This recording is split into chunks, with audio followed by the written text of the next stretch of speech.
Hi guys, welcome back to my channel. For those of you who are joining me for the first time, I am the host here at Beyond Comfort Travel Adventures. And for all of you returning guests and friends, hey, welcome back guys. I just popped in real quick because I realized something earlier today while I was driving. I don't know where I'm at. I think I'm in Missouri. I just left Texas early this morning. And so I think I'm in Missouri now. And I'm heading back to Illinois. I've got a load that I need to drop tomorrow. But it dawned on me as I was driving today that my anniversary is coming up. Yeah, believe it or not, time has flown. I mean, flown by. This time last year, I was starting with this company. And so I have an anniversary coming up. It'll be 1 year that I've been a professional truck driver, and I have been with this company that I'm currently with. 1 year, guys. Can you imagine? It seems like yesterday. I was going through the orientation and starting out my first week with a trainer. Yeah, that's a story I still have to tell you guys. Not ready to tell that story yet, but that's a story I need to tell you guys about that first 2 weeks of training with the original trainer that I had. But yeah, got another trainer after that, and she was phenomenal. She is phenomenal. But it was like night and day, the two experiences. And then my third trainer that took me out to do the East Coast and West Coast training. It's been a year, guys. This month makes a year that I have been with this company. Wow, where did the time go? I hope the rest of my time here goes by just as fast. Just as fast. But anyway, I just wanted to come on. Like I said, I was thinking about that on my drive earlier today. I was like, wow, I'm gonna be celebrating an anniversary, a 1 year anniversary as a truck driver. Yeah, so yay. And I made it, guys. It has been a struggle, trust me. It hasn't gone without its ups and downs. But again, like I've said before, no matter what challenges I face, and no matter what obstacles I have to overcome with this job, I like it. For the most part, I enjoy being a truck driver. I don't have too many complaints. There are naturally some things that I'm not that crazy about, but you know, it is what it is. Comes with the territory, I suppose. I'm sorry, I was distracted. I saw a trailer moving and the truck is still sitting there. I'm like, did that trailer just detach itself? I don't know what's happening over there. Anyway, yeah, so yeah, 1 year, guys. I've been on the road. I've been checking out the sites. I've had the opportunity to try some new places, some great restaurants. Not as many as I would like to, because I don't always have an opportunity to stop at places because I'm working. I'm working. And I see places all the time as I'm driving, but I don't always have a opportunity to stop and explore or enjoy the food, because a lot of these places don't have parking for semi trucks. And then other times I just, like I said, I'm working. Either I have too much time on my clock and I can't afford to stop, or I don't have enough time on my clock to stop, or I'm headed to a customer, or I'm on my way back from a customer heading to another customer. So I don't always get an opportunity to stop at every place that I've seen. But trust me, when the bus is up and running, well, she's running, she just isn't converted. But when we make that transition into full-time bus life, all of these places that I'm seeing that I have not had an opportunity to taste the cuisine, you better believe I will be back. I will be back. And all of the countryside and beautiful parks and things that I see that I would love to stop and do some camping in, or do some fishing in, or just doing some hiking and exploring. Absolutely. They are on my list. I shall return. Yeah, but one of the other things that I'm doing while I'm out here, and is one of the reasons why I chose to do this job, is I'm looking for land. I'm looking for where I may decide to put down some roots.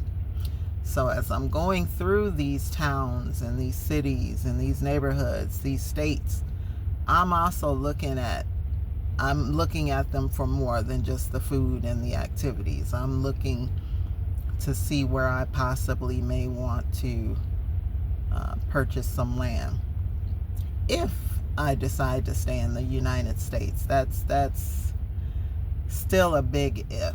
A lot of things are happening here now that just, this place is going down very quickly, very rapidly. It is on a descent.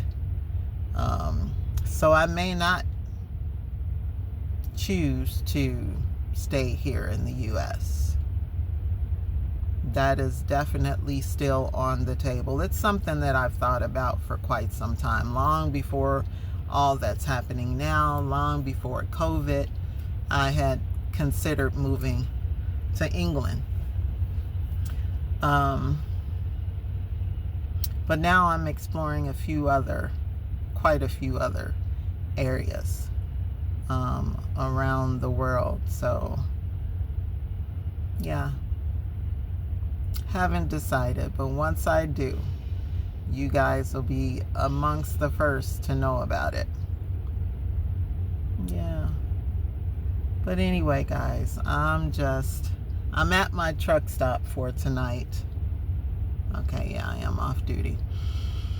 I'm at my truck stop for tonight. I got a very early start this morning. I like to get out early so that I can end the day early.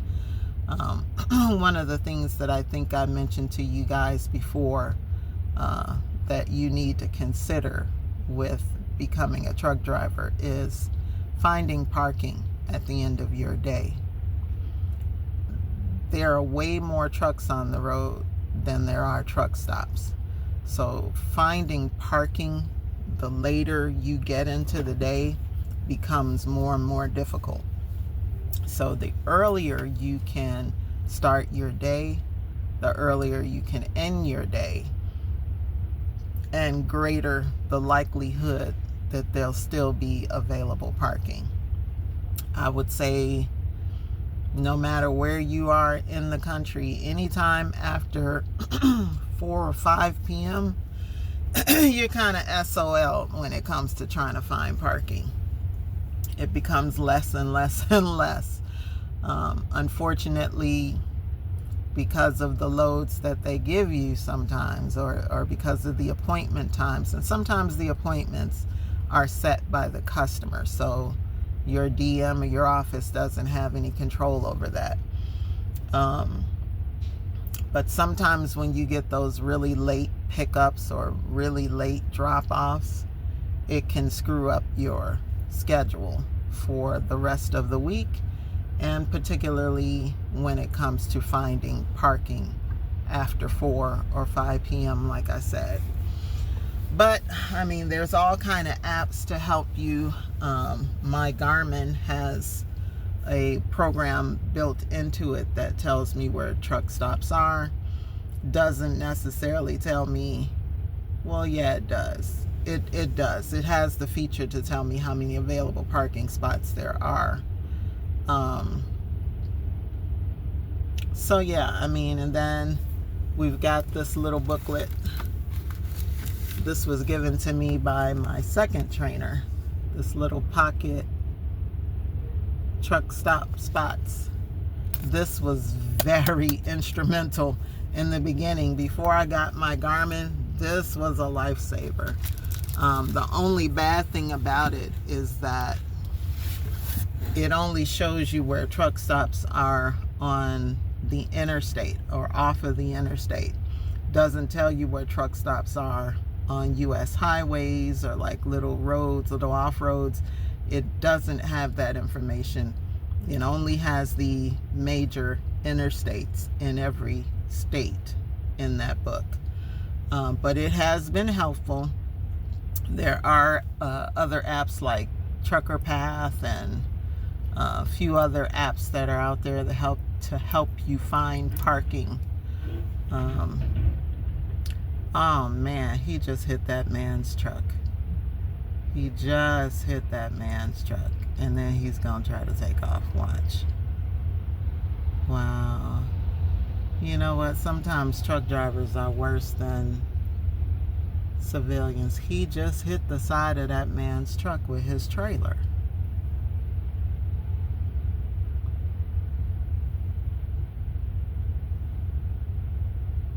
Oh my gosh, and then he just took off.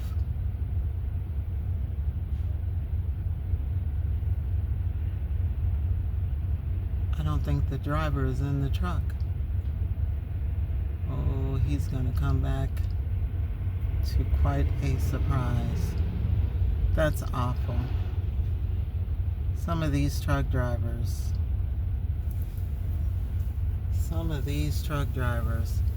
are awful people. They really, really are.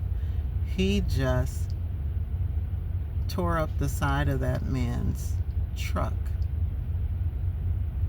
with the end of his trailer trying to get out of that parking spot.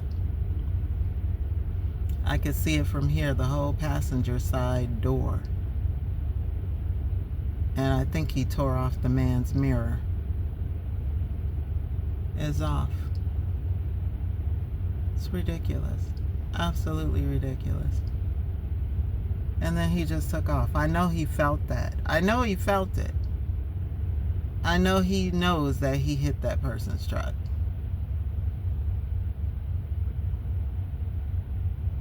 Wow. That's crazy. Anyway, I'm sorry guys. I got distracted by that because I couldn't believe it. I could not believe it. Wow.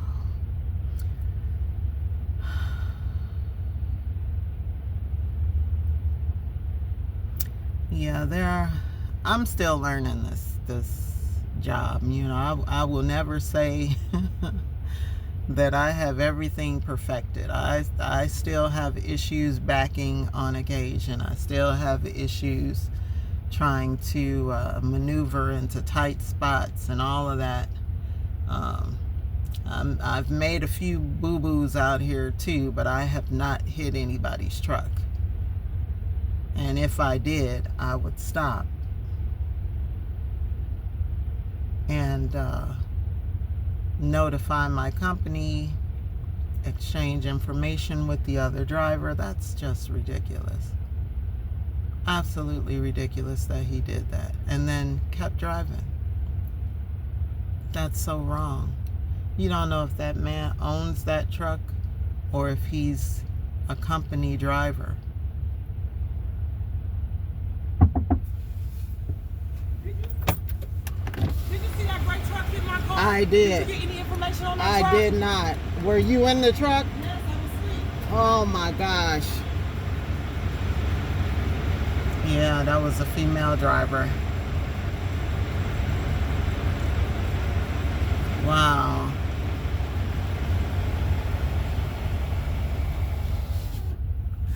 Wow.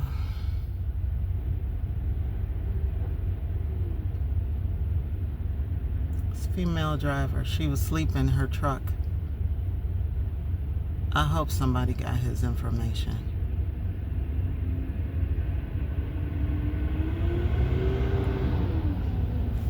Dang it. I hate that. I hate that.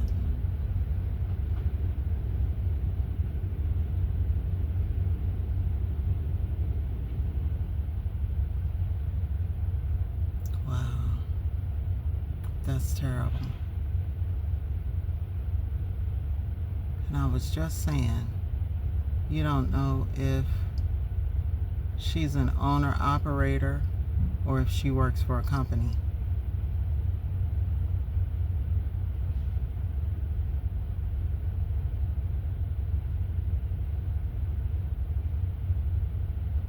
Wow.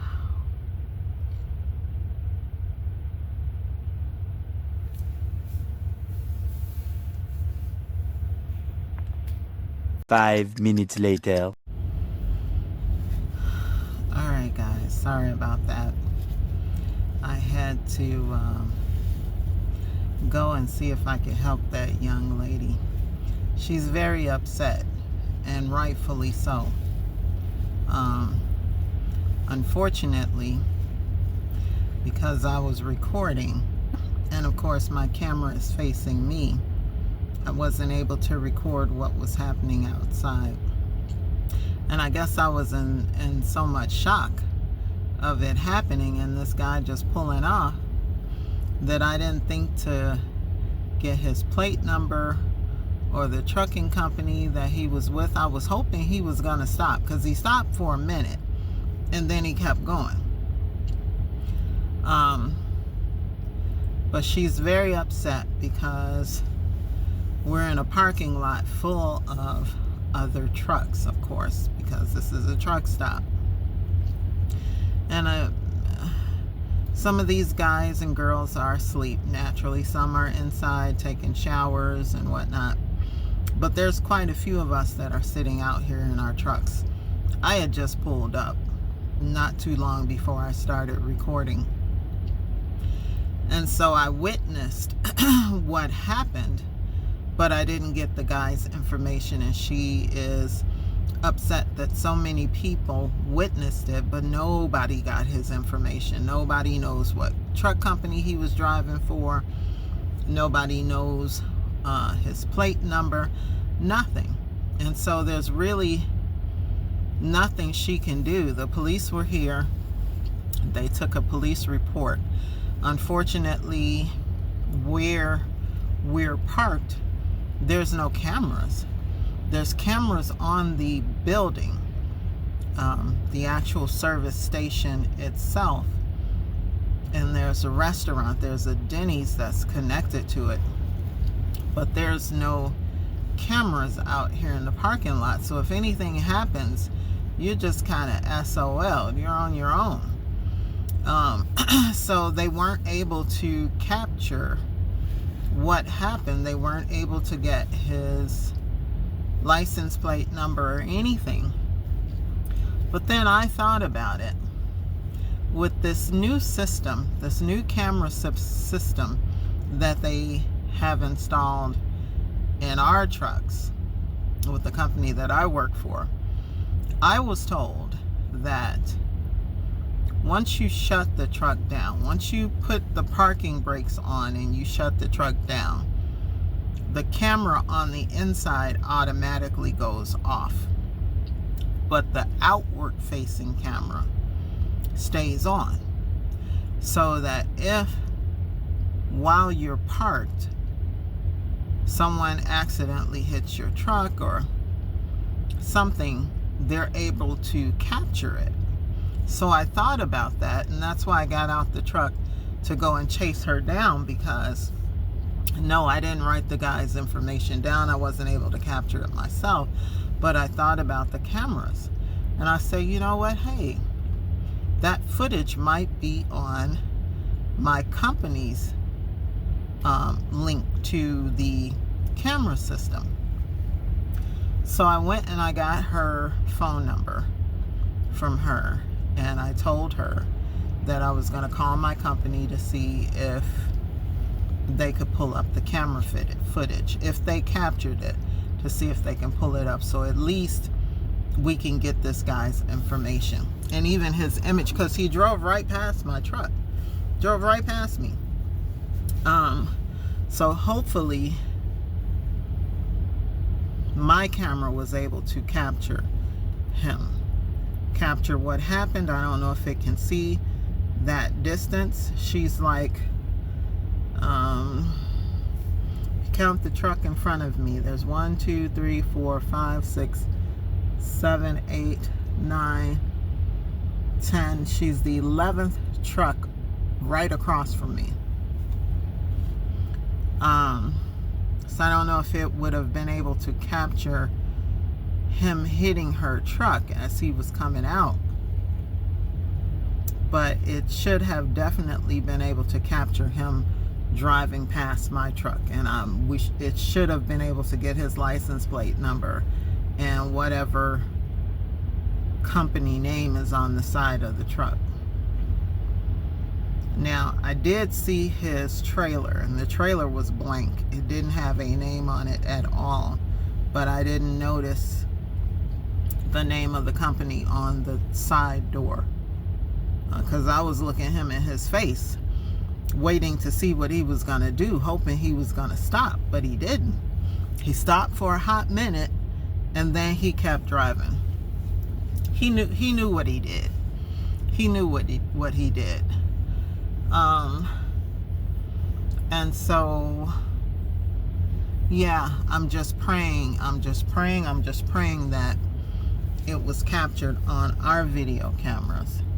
I called my company to verify that they would be able to retrieve that information. Unfortunately, it's Sunday and no one's in the office. The after hours folks are answering the phone lines right now, and I did speak to one of the DMs, and he said, unfortunately, because of this new system, the supervisors have no access to it. The previous system that we had, they had access to it, but they've greatly limited the access to the footage at the company now. So now the DMs, the supervisors, don't have access to the videos. Only certain people in the office have access. So he suggested that she call the corporate office on tomorrow and ask for the safety department, give them my truck number and the date when the incident happened, and roughly around the time that it happened, and hopefully they can pull up that footage for her. I really pray that they're able to do that. I want her to get justice, because that was wrong. That was wrong, and I agree with her. The trucking industry is not what it used to be. There used to be a brotherhood out here. There used to be camaraderie. You know, folks used to look out for each other. And I say brotherhood because trucking for a lot of years was mostly men. Now you see more and more women driving trucks, and now you see more minorities driving trucks. Trucking used to be, I'll just be honest, it used to be a white man's career, a white man's job. It was mostly occupied by white American men driving trucks. Now if you go to China or India or whatever, of course you've got Indian men, Asian men driving trucks there too, but it was still men. Still men. Truck driving was predominantly men. So yeah, there used to be a brotherhood and like I say, where they all helped each other. Now it's every man, every woman for themselves. It's dog eat dog. It's crazy out here how, like I say, sometimes I'm driving and these truck drivers are worse than civilians, doing things that they know better. They know better. People just don't care. We live in a very selfish, self-centered, self-serving world, and people live in their own little bubble and they only care about themselves, and that's just wrong. So I feel her pain, because it seems like she's out here by herself and nobody's willing to help, and nobody's able to help. Lots of witnesses, but nobody got anything, no information on this guy at all. And I feel her pain too, because she's an owner operator. She owns her truck. And so now these repairs are going to have to come out of her pocket. She's going to have to pay for that. And it screwed her too, because she's stuck here now until she can get these repairs done, get her truck towed or whatever. She had a load that she was supposed to be delivering in the morning. Now all of that's on hold because she can't drive the truck damaged. You know, DOT regulations, she can't be on the road with her truck looking the way that it does. I'll share with you some pictures of the damage that this guy did to her truck, but it's ridiculous. It's absolutely freaking ridiculous that somebody would do that, knowing he did it. He knew he did that, and then just kept going.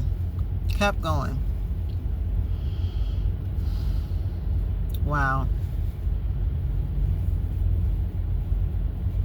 Wow. Yeah. Anyway, guys, I just want to come back. I didn't want to just leave you guys hanging like I did, but I needed to catch up with her and at least offer what little help I could, because I feel for her, man. This is an awful situation to be in, and it's not by her own doing. It's at the hands of somebody else, some careless, selfish individual. Just crazy. Anyway, guys, I'm gonna get out of here. I just got through eating and so now I'm ready to go to bed. I've been off the clock now for 2.5 hours. It is time to go to bed. I've got an early delivery tomorrow. Let me see what time. I think it's at 8 o'clock. Yep, 8 o'clock appointment. And I'm not that far from the customer. I'm probably about 150 miles from the customer, but yeah, gotta be up early in the morning. Well, not that early. I usually like to get on the road between 3 and 4. So I'm probably gonna get out of here at maybe 5. Yeah. Yes, indeed. All right, guys. I will talk to you guys later on. Have a great day. Be well. Stay blessed. And I will talk to you guys again soon. All right, guys. Take care. Bye-bye for now.